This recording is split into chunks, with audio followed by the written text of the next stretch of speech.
धर्मराज युधिष्ठिर बोले, हे जनार्दन, अधिक मास के कृष्ण पक्ष की एकादशी का क्या नाम है तथा उसकी विधि क्या है? कृपा करके आप मुझे बताइए।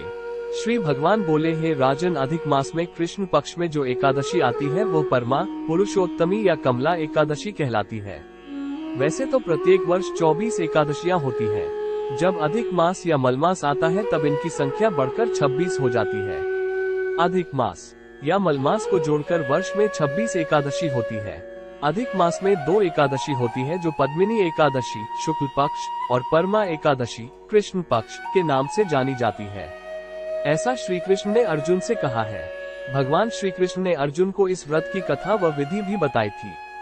काम्पिल्य नगरी में समेधा नामक एक बादान अपनी पत्नी के साथ निवास करता था।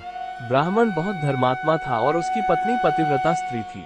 ये परिवार बहुत सेवाभावी था। दोनों स्वयं भूखे रह जाते परंतु अतिथियों की सेवा हृदय से करते थे।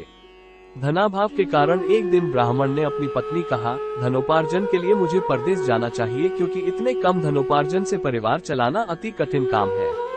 ब्राह्मण की पत्नी ने कहा, मनुष्य जो कुछ पाता है वो अपने भाग्य से ही पाता है। हमें पूर्व जन्म के कर्मानुसार उसके फलस्वरूप ही यह गरीबी मिली है, अतः यहीं रहकर कर्म कीजिए जो प्रभु। पत्नी की बात ब्राह्मण को जच गई और उसने परदेश जाने का विचार त्याग दिया। एक दिन संयोगवश कौंडिल्य ऋषि उधर से गुजर रहे थे तो ब्राह्मण के घर पधारे। ऋषि कौंडिल्य को अपने घर पाकर दोनों अति प्रसन्न हुए। उन्होंने ऋषि की खूब आवभगत की। इसके पश्चात भगवान की पूजा करनी चाहिए। इसके बाद ब्राह्मण को भोजन करवाकर दान दक्षिणा देकर विदा करने के पश्चात व्रती को स्वयं भोजन करना चाहिए।